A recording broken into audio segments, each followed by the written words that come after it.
अस्सलाम वालेकुम, welcome to my kitchen. आज मैं आपको बर्गर बनाना सिखा रही हूँ। आइए हम अपनी रेसिपी स्टार्ट करते हैं। लेकिन अगर अब तक आपने मेरे चैनल को सब्सक्राइब नहीं किया है तो प्लीज़ मेरे चैनल को सब्सक्राइब कर दें, मेरी वीडियोस को लाइक और शेयर करते रहें और कमेंट बॉक्स में अपने कमेंट देते रहें।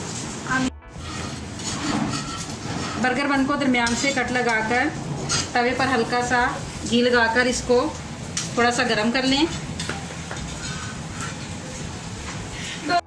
अब हम बर्गर को अंदर से फिलिंग कर लेते हैं।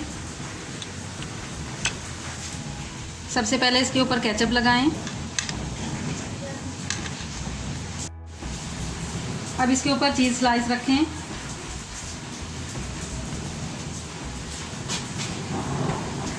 इसके बाद शामी कबाब रखें।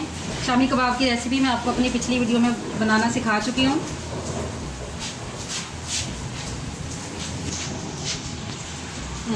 अब इसके ऊपर बंद गोभी का सैलेड डाल दें। इसमें मैंने मायोनीज़ और क्रीम और काली मिर्च शामिल कर ली थी। अब टमाटर की लेयर बिछा दें। इसके ऊपर सलाद के पत्ते रखें।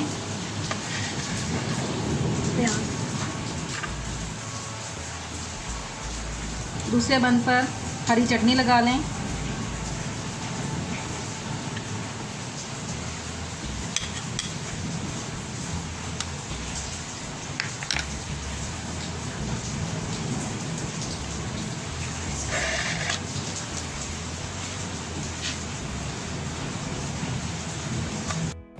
मज़ेदार सा बर्गर तैयार है। आप इस रेसिपी को ज़रूर ट्राई करें और एंजॉय करें। मेरे चैनल को सब्सक्राइब और लाइक करें।